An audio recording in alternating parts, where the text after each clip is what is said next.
What's happening, everybody? Welcome to another episode here, the Side Guys Football Forum. I'm one of your co-hosts on the side, joined as always by my good friend, my good buddy, the Side Guys, Tad the Side. And Ted, coming back after a week of, a little bit of vacation, 4th of July weekend. I think we teased this in our previous episode, but, you typically every year make your annual pilgrimage to Michigan to hang out with all of your... That's what we're calling it. Okay. Hang out with all of your family. I know it's a very big... congregation that you guys get over there. You get a good amount of time over there to hang out with everybody and just, relax for a little bit before you come back and then obviously get back to your job and all that stuff. So how's the week off? And I mean, just how are things now? It was nice. It was nice not having to stress about football for once. But I got to meet my niece Paige for the first time, which was a wonderful experience. Nice. I'm sure my sister will not be happy that I just revealed her name on YouTube, but so be it. And also it was very nice. It's only about 70 degrees in Michigan. I was not melting my face off like I am here in Texas, which I'm going to miss. That's going to be a shame. Yeah, we're definitely getting those summer months, or especially going to get some hot months for you as well. Hey, in California, it gets pretty hot too. It doesn't get the same, level as you get it, but still, it gets pretty hot out here. God knows you guys need the water. Always. We always need the water. But yeah, so we're back now. We're closing out the head coaching deep dive series here. We're here with our final episode in the series, and that is we're getting into the new Seattle Seahawks head coach, Mike MacDonald. So very interesting just how this all came about, which we'll get into in today's episode as far as how he became the head coach and just like I said, we'll save it for when we actually get to that section there. But yeah, it's very interesting for sure. But guys, like Tad said, not stressing about fantasy football or just anything else, just enjoying family time. It's coming right around the corner. And Underdog Fantasy, one of our great sponsors here on the podcast. They're your number one source when it comes to betting. And so, yeah, with football sort of being around the corner, both the college level as well as the NFL level is going to be here sooner than you think. So, guys, it's a really great way to sort of get in on some betting action. You could also do fantasy football on Underdog Fantasy because, that's why it's called Underdog Fantasy, because you could do what's called best ball. So if you're not familiar with best ball, pretty much what you do is you draft a roster, you set it and you forget it, essentially. So it's a little bit of a different strategy where it's like you have to draft your roster and you have to anticipate things that may happen later in the season. So it's like if you think a guy is going to break out the second half, you need to draft him now, because the thing with best ball is that once you draft your roster, that is it. So you don't make waiver moves. You don't make trades. You don't make, anything like that. It's just what you have is what you get. So for instance, I was in a best ball league last year. I drafted Aaron Rodgers. I was screwed because Aaron Rodgers was out after the very first game. Not even a game. It was after 75 seconds. Four snaps. He had four snaps equals to 75 seconds. I think that was the math that they came out there. Yeah. So it's like, luckily I also drafted Patrick Mahomes, so that sort of balanced things out. But it's like, I could have had Aaron Rodgers and Patrick Mahomes. Well, that's the sort of fun of best balls. Like, you have to draft multiple quarterbacks, multiple at every position. And then what the nice thing about best ball is that it will every week put together the best scoring lineup for you. So you don't have to worry about in redraft league where it's like, oh my God, I left, James Cook on my bench and he absolutely blew up against the Colts. It's like, that's not going to happen. This will automatically set you the best scoring lineup each and every week. But just, like I said, that's one of the few different strategies with best balls. Like, you draft your roster and that is it. No more changes for the rest of the season. So like I said, you get a quarterback that gets hurt, or you get a player that ultimately gets suspended. Like, if you draft Rashee Rice, then he got suspended later, that's like, that would be an issue that you had to deal with. But it's a little fun. It's different. It's nice to sort of not have to worry about that management aspect. But I think the one thing that be a tad love about Underdog Fantasy is the sports betting aspect, where you make anywhere between 2 and 8 different prop bet picks across all the sports available out there. You got MLB, you got cricket, you got MMA, you got wrestling. I mean, you got the Olympics coming up pretty soon, and of course, college and NFL football. Tad, I know you made some money off the WNBA as well, so you can bet on that as well. So, I mean, yeah, lots of sports, whatever you're comfortable with, make anywhere between 2 and 8 different prop bet picks, and you can win a good amount of money. And Underdog Fantasy wants to promote with a promo code that they have given to us that we want to share with you. That promo code is DESAI, DESAI. You can double up on your initial deposit of $10 or more, up to $500, courtesy of our good friends at Underdog Fantasy. I mean, if you were to put in that max about $500 using the promo code that we have, DESAI, DESAI, you can bet with up to $1,000 on their platform. The app is very good to use both on Android and Apple devices. The website's very easy to use. So, I mean, guys, get into the action. It's a lot of fun, both the fantasy aspect as well as sports betting aspect as well. So it's a ton of fun. That promo code, once again, is DESAI, DESAI. Double up on your initial deposit of $10 or more, up to $500, courtesy of our good friends at Underdog Fantasy. So, Chad, I mean, this is, like I said, the last episode in our head coaching series. And I don't know, some people say save the best for last, but I don't know if that's the case with this one. There's some interesting stuff, like we sort of alluded to earlier. I was just about to say, maybe the most interesting for last. Could be. Among it, Harbaugh kind of takes the cake for most interesting. Yeah, I think that was probably the one that had the most fun there as far as like the players and just his scheme and just, his kookiness as well. Like, I mean, there's a lot of it there. But there is a lot of intrigue here still. 100%.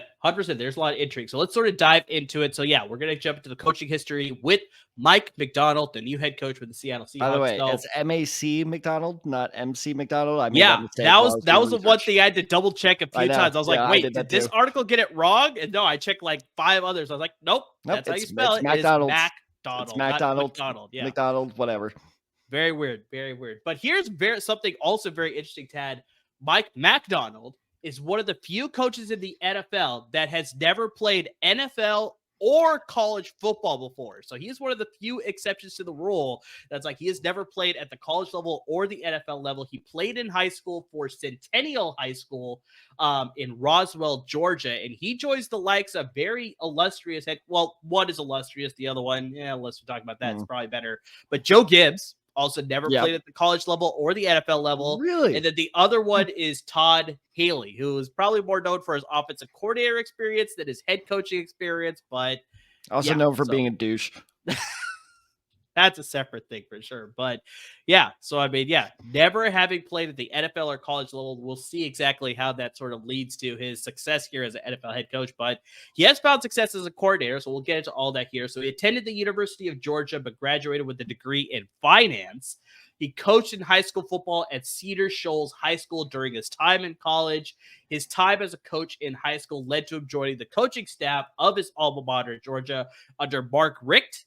Started as a graduate assistant in 2010, then worked his way up to being a defensive quality control coach assistant in 2011, held that position through the 2013 season, was able to finally jump to the NFL, was able to land with the Baltimore Ravens and John Harbaugh. And he was able to land an internship with the Baltimore Ravens as sort of like, just soak up everything they could and maybe see what sort of could come from that. Football is so weird, man. Imagine being like a 27-year-old intern.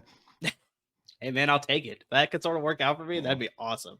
But he was able to climb through the ranks, and over the course of 7 seasons, he held different roles as with the Baltimore Ravens, including defensive assistant. He became a defensive backs coach, and then he finished as a linebackers coach in 2018, and he held that position through the 2020 season.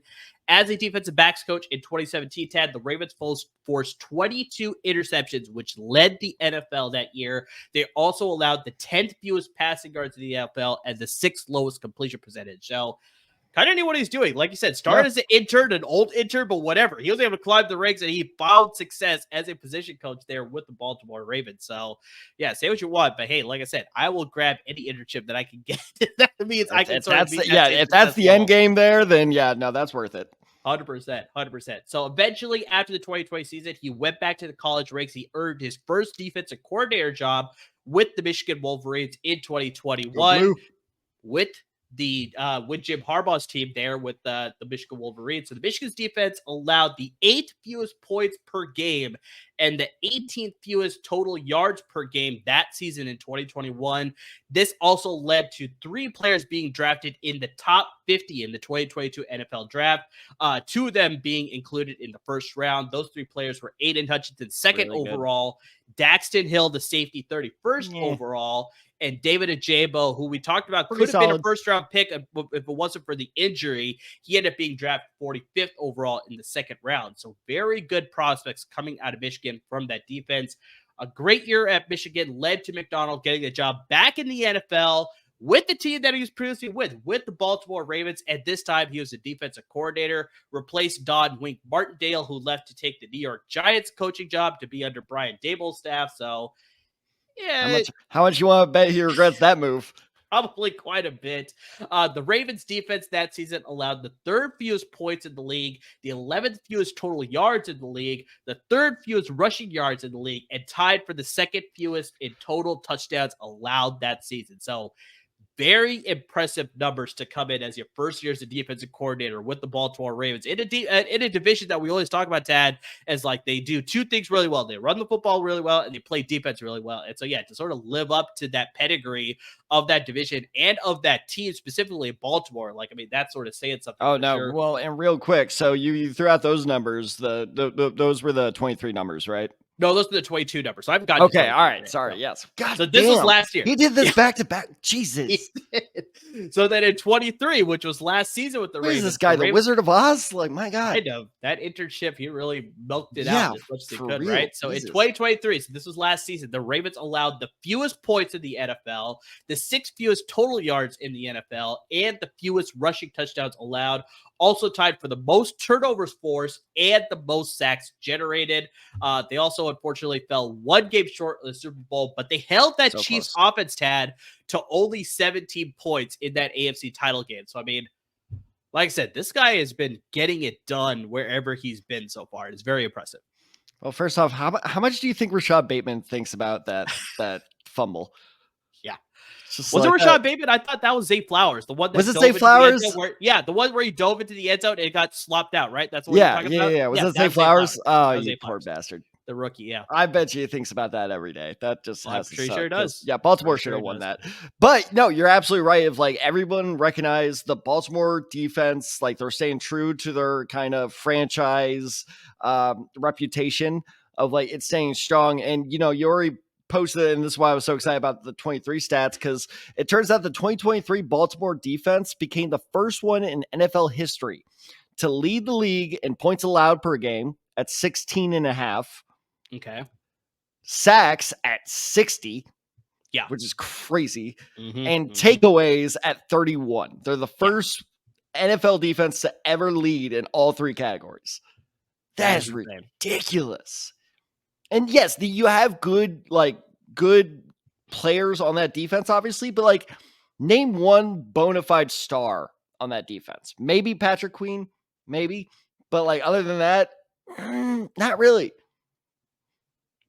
Yeah, I'd probably say Queen and Roquan Smith probably got a lot of the attention there. Smith's a good one. Kyle Hamilton had an absolute breakout year for him, so that definitely helped with the Ravens for sure. So, but yeah, I would say there's like any like you said, bona fide star for sure. That's sort of like I'm talking like a Micah Parsons type person where it's like best NFL player like out there. You're like, oh yeah, he's in the running. No, we're really on that Baltimore defense. Yeah, lots of solid players, which obviously led to a lot of success, which they found, obviously. And I think future stars, 100%, I think we see that here. But yeah, I think at that time, it was just like, yeah, I wouldn't say there's that like true, like, oh, this is the guy that we need to worry about every single year on a defense. Like we talked about with like a Micah Parsons or Aiden Hutchinson or like, you know, Myles Garrett or anything like that. The Ravens don't really have that type of guy. But they did have a very collective unit, which obviously led to them, you know, being as good as they were, putting up the numbers that they did, right? They're going to trade for Joey Bosa, aren't they? I don't think it's anything LAFB fans want to hear. But we'll see exactly what happens. But like we're sort of listed out here, but just like his prowess as a defensive coordinator and just being a success wherever he's been so far has led to him becoming the new head coach of the Seattle Seahawks. And, you know, this is where we sort of insert that, like, very interesting how this all played out because Pete Carroll was, you know, fired, quote unquote, but then he ended up taking it was like a quasi-retirement. Yeah, but he ended up taking an advisory role with the Seahawks. So it's like he's still involved with the franchise, but it's like they clearly don't want him coaching. So it's like It's just very weird. It also happened pretty late in the process too. Well, it's like all these other teams were looking at head coaches. It's like it didn't really give Seattle a good chance to like evaluate a lot of people. They were kind of like towards the end there, where it's like, is he coming back? Is he not coming back? What's going on here? And then eventually we hear this news, and they still land a very good prospect. We'll see how it all pans out for Seattle here with Mike MacDonald. But just like, yeah, like I said, this is where the weirdness sort of creeps in with the Seahawks. Just like, what happened here? So reportedly what happened, for those of you who don't know, is I don't even know if it was like halfway through last season, but like late last season, during the season, Pete Carroll went to the Seattle Seahawks front office and said, I'm done. I'm done coaching. I want to step back. He said, I do want to like stay involved with the organization. I just don't want to be the coach anymore. And, Seattle had a fine season. I think they went like 7-10 or something like that. 9-8. Okay. Mm-hmm. So yeah, winning record, but not, they obviously missed out on the playoffs. So, Seattle was like, yep, that's fine. We're good. Cause I'm sure it's like, yeah, get the oldest head coach out of the way. Let's get some young blood in here. But then apparently after the season ended, Pete Carroll came back and was like, never mind. I want to come back again. And the front office was like, we already started the search. Yeah.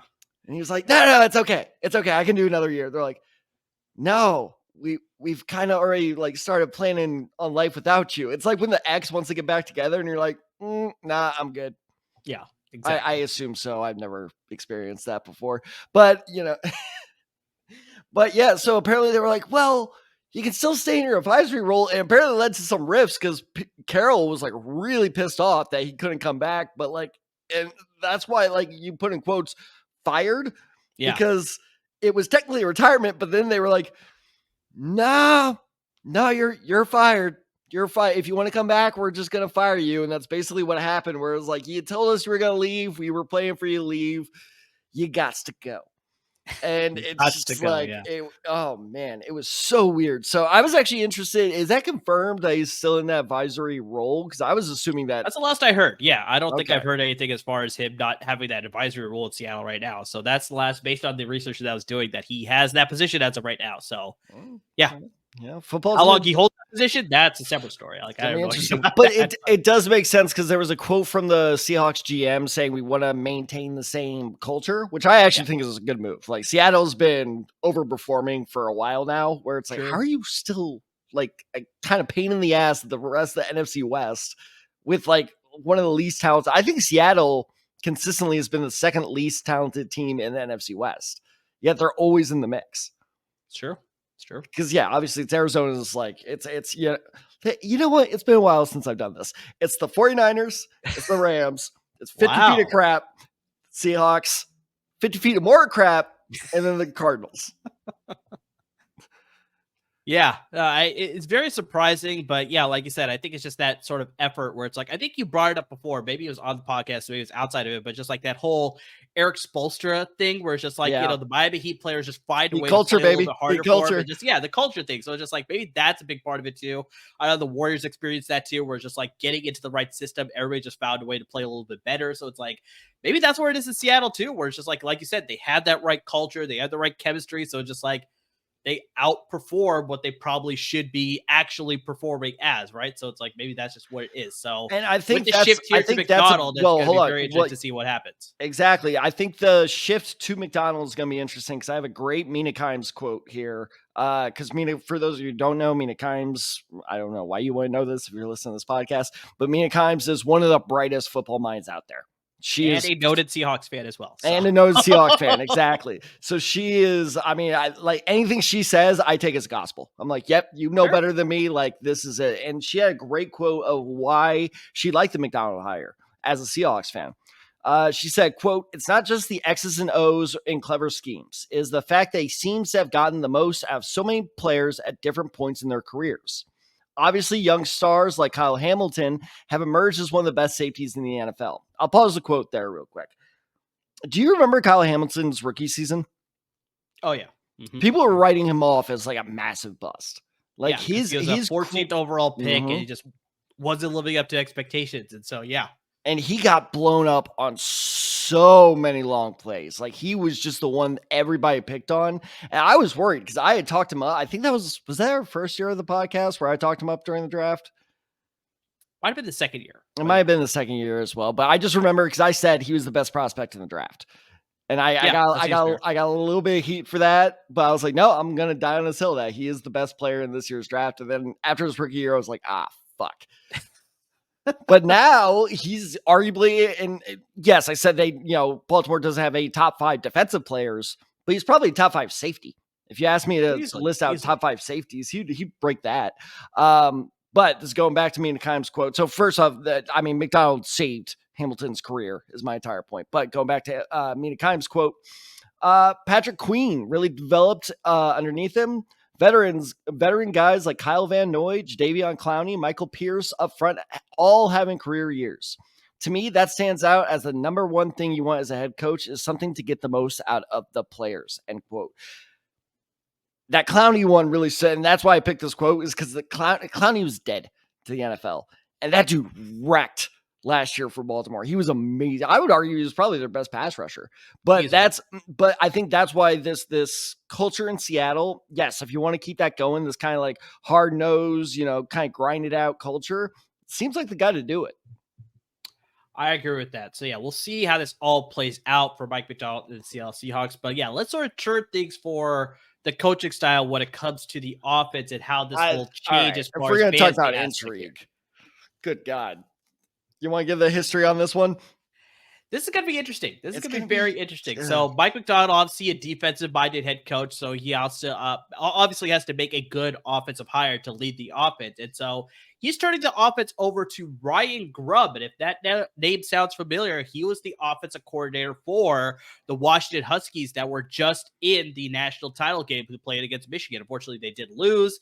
And, less we say about the performance of the offense, maybe that's a little bit better. But like I said, this is the biggest thing. It's just like you look at the game right before that where they played Texas and they absolutely dominated in all aspects on offense. It's like you get that sort of aspect as far as what you can envision with Ryan Grubb. But just very interesting how he got the job here, right, Dad? It was just was he going to be in the mix for the head coaching job at Washington because Kalen DeBoer took the job at Alabama? Or was he making his eyes set on the NFL? It was a very interesting situation. Like I said, it just gets more interesting with Seattle Seahawks right now in the offseason. We're going to get a tell-all article someday about it that really gives us all the details. But the details we have now basically say that DeBoer took the job at Alabama. And then a couple days later, it was what I call soft announced. So there was no presser. Yes. There was nothing where, Grubb ended up in Tuscaloosa, sitting down in front of cameras, but it was soft announced. That Grubb is going to follow DeBoer to Tuscaloosa. Then 2 days later, they were like, oh no, Seattle just hired him. And he was like, okay. Yeah. And there's a quote he gave when he did his official press. So he's officially in Seattle. That is official. That is decided with that. That's done. So was he ever in the running for Washington's head coaching job? Maybe, but I don't think that would have been the best PR move by the Huskies. I think they wanted a big name to kind of keep the fan base excited. But he was going to be the OC at Bama, and it's going to be interesting. It's going to be interesting to say the least. I have a quote from him when he did the presser at Seattle, but I'll share that in a bit. But yeah, initially, what are your thoughts? Air raid guy in the NFL. Interesting. Yeah, it's going to be very interesting to see because we've seen coaches come that sort of have an air raid style where we have Cliff Kingsbury who came and tried to do it. A few other coaches have tried to come and do it. So it's I'm curious to see how this is going to change, especially then when you look at Seattle. This was never been their style for the past decade. I can safely say for the past decade, this has not been their style to be an air it out, full-on passing sort of situation as far as being that sort of pass-first offense. And so now to have a guy who sort of specializes in that style of offense, is this offense built to do that? Because it's like I said, past decade. So it's for 10 years, you're clearly building an offensive identity. So it's do they have the right weapons to support this type of offensive scheme? So it's going to be very interesting because you look at what he had in Washington. Obviously had Michael Penix Jr. who was able to take 2 years of him and really get the most out of him with his deep passing accuracy and just composure in the pocket. He had great receivers in Jalen Polk, Jalen McMillan, and of course, Roma Dunze. So it's he's got all those weapons there. Very excellent offensive line to obviously lead to the protection to allow for all these deep passes. So it's now you get to Seattle, where it's just like, I don't know if the skills will be exactly as transferable. I mean, I think with receivers, these aren't perfect comparisons, but I think, and I'll touch on this later. It's a little bit more close in comparison. I can see that. Yes. I think Metcalf is going to be his Odunze. There we go. I think that Lockett's going to be his McMillan. And I think that Jaxon Smith-Njigba is going to be his Jalen Polk. I can see that happening. So, yeah, I think he has the receiver talent, but the big thing is just the quarterback talent, where it's and like, the offensive you look line at Geno talent. Smith. That offensive line is bad. Offensive line's not that bad. I mean, you've been sort of flambéed by previous Seahawks fans of the comments here. Some of the offensive talent here, they have some good pieces there. So it's like, they're not terrible, but are they at the level at Washington's level when they were at the national title game? I don't think that. So that's what I'll say here. But they are pretty good. Are you defending Seattle? Am I in the Twilight Zone right now? I know, it is a little surprising here. But I also want to shift the aspect here where it's like, Washington, we're talking about Washington, the Huskies here, they were built to obviously protected through the pass, and then they obviously had to lead to a little bit of the rushing attack here. Whereas, like I talked about, where it's like, if you build an identity of being a rush first team, then it's like you're looking for an offensive line to be more of a run first offense. And so that's where the offensive line is a little bit more gifted there. So, like, some of the guys that they already have on their offensive line, very gifted run blocking offensive lines, but it's like, can they hold up, especially if you want to run more of an air raid type of passing first attack? Will that same line be able to be just as good? That's the question that I'm sort of wondering. It's just like, will that sort of thing transfer? You just did a wordier version of their offensive line is questionable. Maybe, but you're sort of laying it out as like they're a terrible offensive line. No, you're right. Charles Cross is good. I'll give them that. Abraham Lucas is also very good. Very good. I think so. I'll give him solid. Okay. They just signed Laken Tomlinson, who's a very gifted veteran offensive line, to shore up the left side. So he's like, they got some good pieces there. So I'm not too worried about it. But just like I said, transition for going to run first to pass first, that's where I sort of see some issues here. Because, I mean, let's now jump things back to the quarterback. Because obviously this is going to be a big issue, where it's just like, Geno Smith, coming from West Virginia, they played in a very, like, pass coming from West Virginia a decade ago. Yeah, but it's just like he has he has familiarity from being in that style of offense, right? But just like now, after being in the NFL for so long, it's just like they've sort of tried to pigeonhole him into other offenses. Now you come to Seattle, where it's like he has to take over from Russell Wilson, who sort of made the best of this offense as well, was still able to find success. So it's like, you wonder whether he could still do it. But it's just like, yeah, you look at Ryan Grubb. He had it with Michael Penix. You also have to remember that Kalen DeBoer and Ryan Grubb were at Fresno State. And if you remember, Tad, but Jake Hader out of Fresno State, I was a huge fan of his. Yeah. But just like, that was something that just like he was able to get a lot of air raid out of him too. Because not only did I like him as a prospect, but just like, San Jose State fan. I watch Fresno State every single season. So it's like I saw him light up San Jose State too. So it's just like I could see the talent there, but just like you see the offense. Is he in New Orleans? Jake Hader is in New Orleans, if I remember correctly. Yeah, I think so. I'm so sorry, Saints. No. I think he's in Arizona. He's in Arizona. He's going to be competing with Desmond Ridder. I'm pretty sure. I'm double checking the depth chart here right now, but Well, you do that. Clayton Tune was the one in Arizona. That's okay. Yes, yeah. Wow, Tune actually played a bit last year too. He did. Yes, he did. Wow. God, I'm so sorry, Arizona. But yes, you're correct. The first one is Jake Hader is in New Orleans, so he's competing actually with Spencer Rattler. Yeah. Wow. Ooh, that's actually gonna be interesting. Okay. And for some reason, who's still on a roster, Nathan Peterman is also on. How? What? I don't understand that one at all. No, I don't understand that one at all. But I'm cold. All right, let's circle back to the topic of the episode. Let's talk about the Seattle Seahawks and Geno Smith in this offense here. So I mean, just like I said, I think with some familiarity of what he did in college, I think maybe that can sort of translate over. It won't be too forward for him to sort of switch to this style of offense here. But you also have to remember that's like Ryan Grubb did like to air raid. He did like to pass the ball a lot, but he also liked to run the ball too quite a bit. So it's like that's why he's shoring up the offensive line. He was first an offensive line coach when he first joined up with Kalen DeBoer. Then he eventually migrated and he's able to upgrade to become an offensive coordinator. So he knows how to build a good offensive line. So it's like all the things that we're talking about, like, whether this offensive line of Seattle can sort of translate to be both a good run blocking offensive line as well as a pass blocking offensive line. Kalen DeBoer and Ryan Grubb were able to sort of build that. So I think Ryan Grubb sort of having that speciality of being able to sort of groom offensive line. It's like maybe this could sort of not be as bad of a situation they were sort of anticipating it to be. And maybe he could, get the most out of this offensive line to be both good in the passing as well as the run blocking. Yeah. Okay. Yeah, that's all my analysis. But no, I think it's okay. Let me just go. Well, first off, I just got to say this random note is I keep on wanting to say Ben Grubbs, the old Ben Ravens. Grubbs, yes. Yeah, the old Ravens guard every time we say Ryan Grubb, which is very tough. But so in his presser, the quote I was teasing earlier, his introductory presser to Seattle, they asked him, obviously, well, you had the Alabama job. Why'd you take Seattle instead? And he said, quote, "This is like a unicorn event." Yep, that's what has me worried. Because it could be like a unicorn event where a unicorn pops up in front of you. You're like, oh my God, it's a unicorn. It's friendly, just like we all like it to imagine. Everything works out well and everybody's happy. Or I don't know if you've ever seen this movie. It could be like Cabin in the Woods where the unicorn skewers like you've never seen that movie? No. There's a scene where a unicorn comes out. They're like, oh, it's a unicorn. And it like skewers like everybody on camera. Oh, so it's like a killer unicorn. Yes, exactly. Oh, Lord, okay. Yeah, but that's the whole setup of like, oh, it's a unicorn. This is a unicorn event, and everybody dies.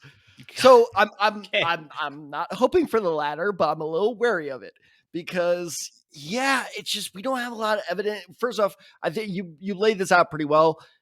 It will not be Washington's offense. You cannot pull that off in the NFL. We saw that in the national championship. If Michigan can game plan against it that well, the NFL defenses are going to rip you apart. So that's what makes this analysis so hard is it's going to be a version of it. And you brought up this guy's name before when we first started talking about this. I'm imagining something like a mix of Cliff Kingsbury's offense along with some Sean McVay stuff. And it was funny because that second comparison kind of hit me during our last episode a couple of weeks ago when we were talking about Zach Robinson. Zach Robinson, yes. For some reason, I keep on. I want to say Zach Taylor. It's not fair that both Zachs come from the same coaching tree. They came from the same. It's really not fair. But yeah, Zach Robinson, and you laid out a stat that was really interesting. Was that the Rams played 3 receiver sets 94% of the time. Yes, it would not shock me if Seattle, especially with the 3 receivers I laid out earlier, and Lockett, Njigba, and Metcalf, would not shock me if Seattle reached those numbers. So I think that's something really interesting to note. I don't think it's going to be very run heavy, but a good thing to note though, is in 2 of his positions in college, Grubb was a run game coordinator. Yes. So I think that's a really important thing to note as in like, he understands the importance of the run. I think he just understood at Washington. He just didn't really need it. So maybe it shows his adaptability. I don't know, but I think that there's plenty to be skeptical about, but plenty to be optimistic about too. So I would say cautiously optimistic is how I'm approaching the Seattle offense.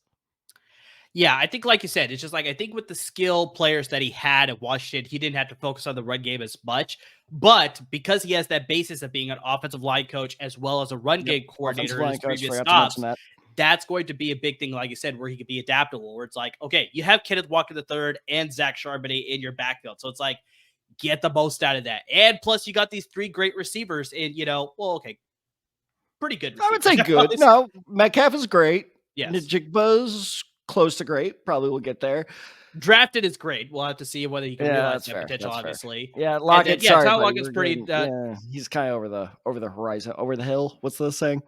Over the hill is the term. Writing off in the horizon. That's what I was thinking of. There you go. Yeah. But I think regardless, just like you got 3 very, dependable options in the passing game as well. That's just like, you can sort of go whichever direction that you want to go. I think a lot of things that we'll see here that may transfer over from Washington is that Washington, very similar to like you were talking about with Sean McVay and the Los Angeles Rams, very heavy screen usage. So I think we can see the same thing happening in Seattle, like we talked about, where I just brought up with Zach Charbonnet, Kenneth Walker III. I think Zach Charbonnet is a little bit more gifted as a pass-catching running back compared to Kenneth Walker III. So it's like we may see him being a little bit more involved in the offense with screen usage. And then also we'll see a lot of pre-snap motion. And so like you said, where it's like, setting up good running situations and making the best out of him, being a former run game coordinator and offensive line. I think, we'll see a lot of that pre-snap motion to get some of their players into the best angles to set up the best runs out there and get the right angles that the running back will be looking for. So yeah, I think there's a good reason to be optimistic, but then there's a little bit of just that, like, will it all come together? That's the curious thing that I want to see how it all plays out. You know what kind of offenses tend to run a lot of screen passes? What's that? Those with bad offensive lines. Maybe. I mean, we'll see. We'll see exactly I'm how gonna it get all plays out. roasted I in really these don't know. comments. This I is really so don't bad. know. I really don't know. But I I don't am know a why I little do bit this to more. myself.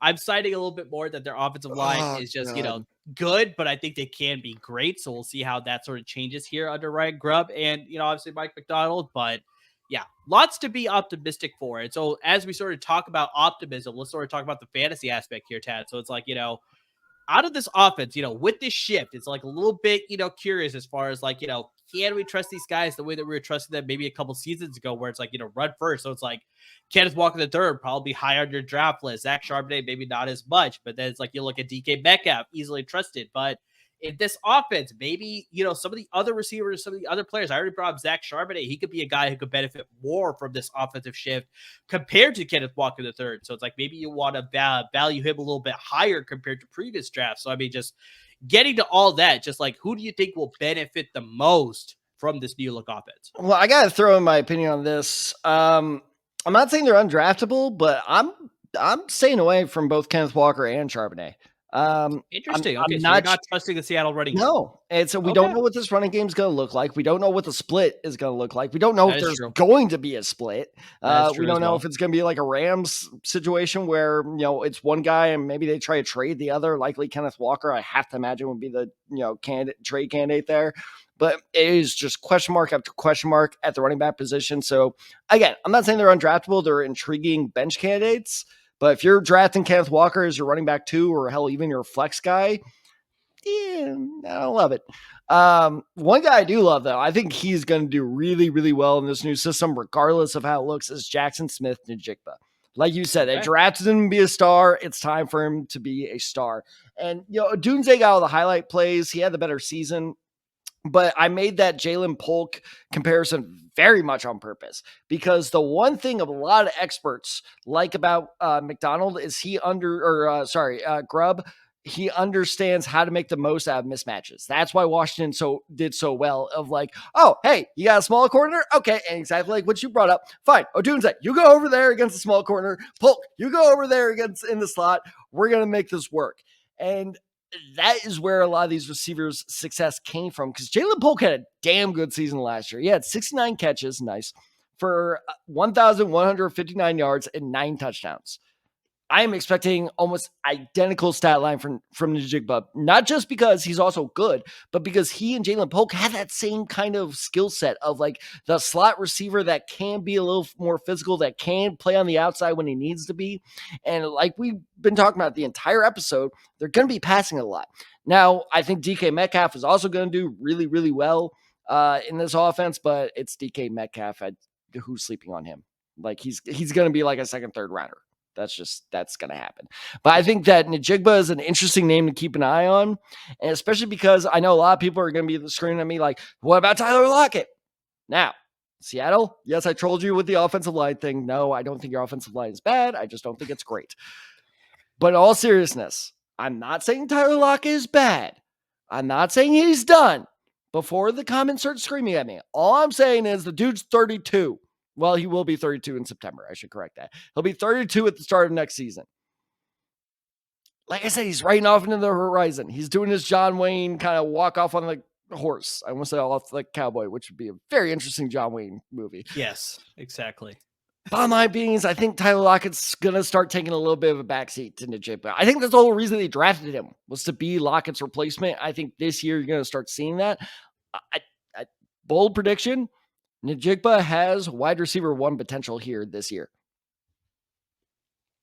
I think that might be a little extreme, but I think 100% wide receiver 2 potential for sure. And I mean, correct me if I'm wrong, Tab, but at Ohio State, it was Garrett Wilson at, I think, the X, Chris Olave at the Y, and then he had JSN at the Z position, right? And they still didn't win a national championship.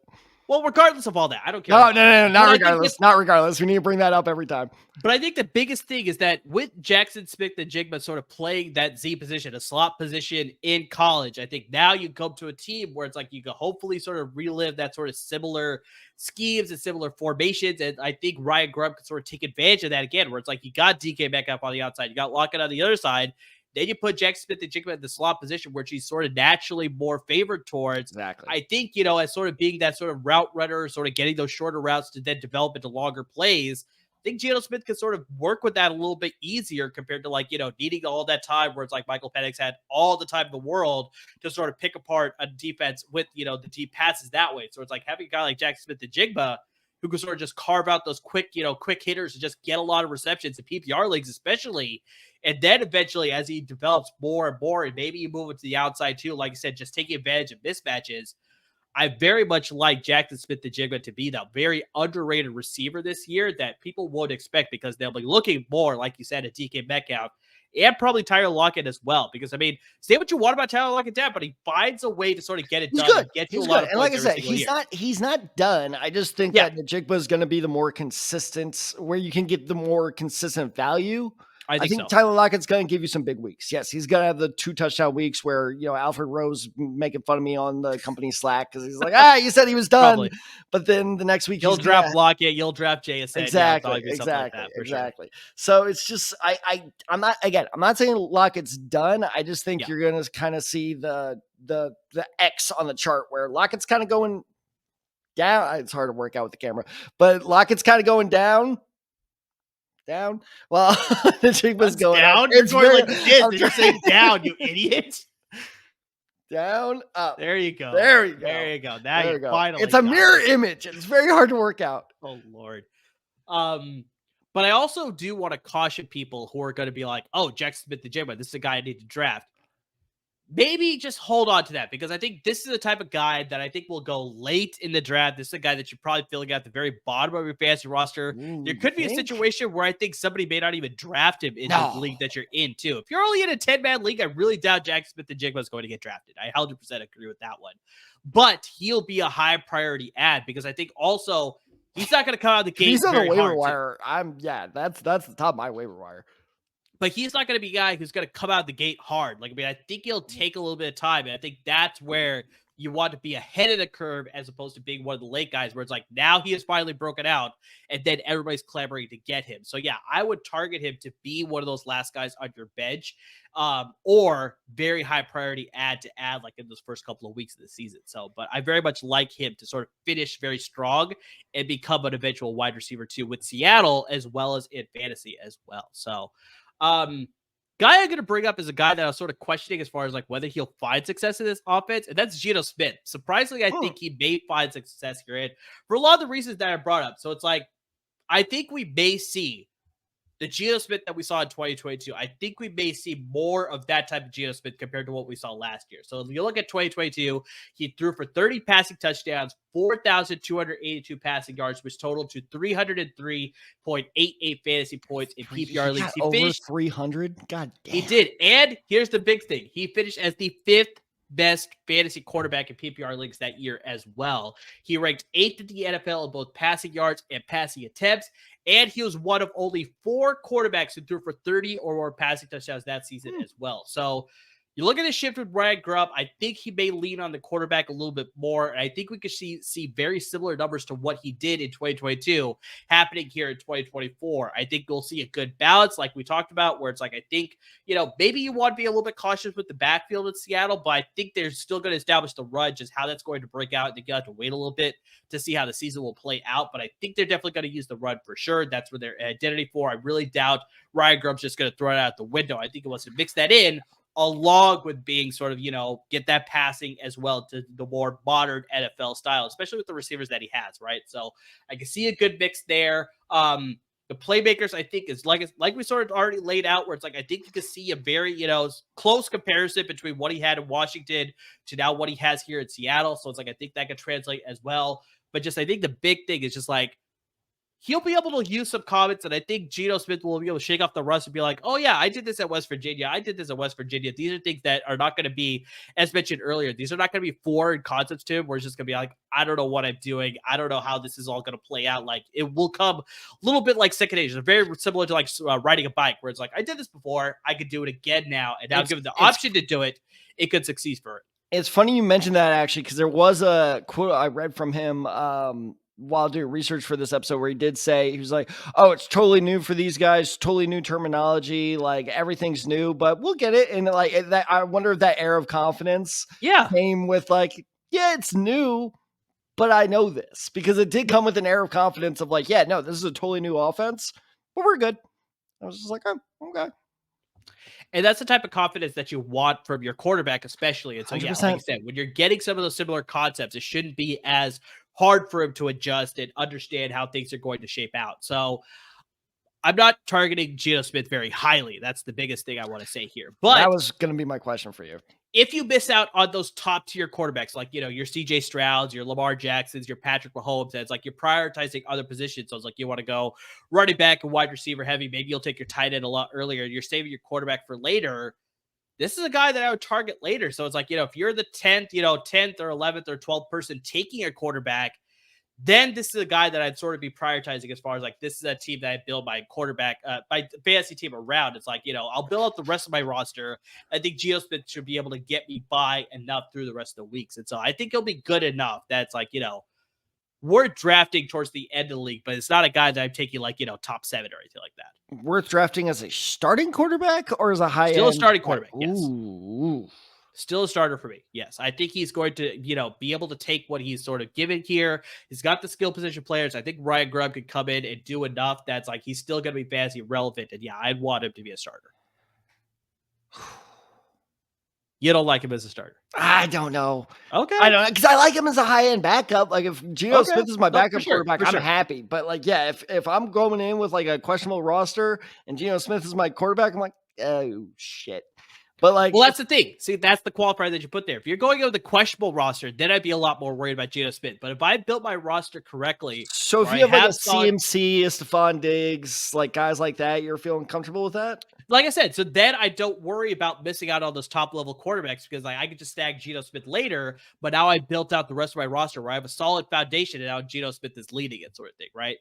Okay, I have an interesting question for you, and we're kind of stepping on the toes of future Emmer and future Tad. That's here. All right. It's all right. I do that a lot. Teasers for it. It's all exactly. Good. Anthony Richardson or Geno Smith? Who do you trust more? Wow, that's a good one, because a lot of people are raving about Anthony Richardson, how he's going to have this amazing season, but based on what I saw last year, it's just like, unless he makes the changes, that's what worries me the most about just like, you know, his sort of like, you know, very gutsy, very like, you know, devil may care attitude to play the quarterback position. That's what worries me a little bit more with Anthony Richardson, Geno Smith has sort of learned his lessons now, and he's sort of played that sort of savvy veteran quarterback that's like, I need to play all 17 games for my team to be successful here. So it's like, I think it requires more thought, but if you ask me right now, I think I trust Geno Smith a little bit more. I'm going Anthony. Wow. Okay. The running ability? It's the running ability. And I think he, and this is wishful thinking from me as a Colts fan, but I think he has learned his lesson of like, maybe don't be so cavalier. Cause I do agree. It carries much more risk, but and look, I mean, that's what makes this podcast work. You are the optimist. I'm the pessimist. You're being like, Geno Smith still has time left. I'm like, the sun may have set on that career. It's just like, I don't know which way the coin lands, but I will agree, if there is a third revival, that's a little too harsh. If the revival to his career is going to continue, that's a better way of putting it. How about that for a PR spin? Yeah. Biden could have used some of that last night. I think that this is the best coach to do it. And plus, and with fantasy wise, I think that like just by pure volume of how much they're going to pass it, he's definitely a draftable quarterback. I'm just not so sure if I'm writing, no matter what my roster looks like, if I'm writing in a week 1 with Geno Smith, I'm like, oh, I'm nervous.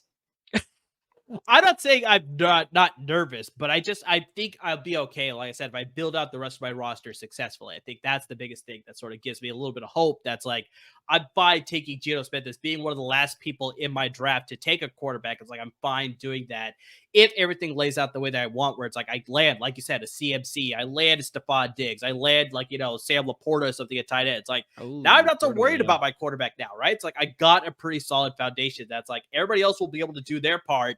Geno Smith just needs to do enough for me to get wins each and every week. So, but yeah, we'll see how it all plays out. Like I said, this is a little bit of a teaser, obviously, as we get to more fantasy content, because yeah, like we're sort of talking about here, this is the last episode in our head coaching deep dive series, but turn back and listen to all the other episodes we did. We did all 7 new head coaches that have been hired this offseason. We already talked about Jim Harbaugh, but we did Jerome Mayo with the Patriots. We did Brian Callahan with the Titans. I mean, you name a head coach that was hired this offseason, we covered them in this series. So yeah, turn back and listen to all 7 episodes to get the best fantasy intel there. But guys, like we talked about, like we sort of teased at the end of the episode, we have a lot more fantasy content coming your way. Tad's already done his vacation, so now we're coming back and we're hard with fantasy content for sure. So I mean, guys, make sure you check us out on all our social media handles. That is where you stay up to date with everything that's happening with us. You got us on Twitter. You got me at Decide23, Tad Decide94, got the show handle at The Decide Guys, and of course on Instagram at The Decide Guys as well.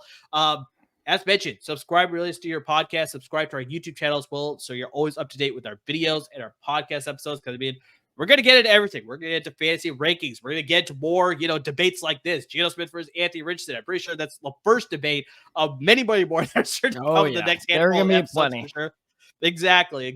We're going to get into position rankings. We're going to get into sleepers and busts and lottery ticket players and draft strategies and, auction strategies, because Dad's in an auction league. And, of course, for our good friends like Jason Davis, we'll give you some dynasty advice as well. But I mean, tune into the episodes to get all the latest information to be prepared for your fantasy leagues, because they are right around the corner. This is a great time to be a football fan, because yeah, it is all coming right now. The football season, the college football season, the fantasy football season.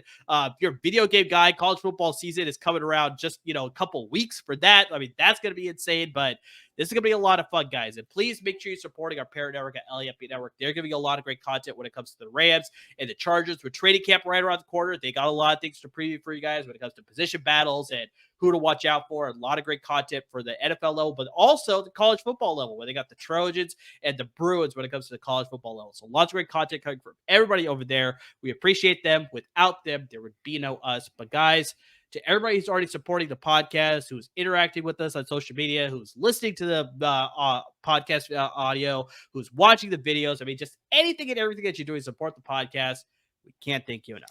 And, Amr, you've already done the LAFB promotion, so let's do a little bit of self-promotion here, buddy.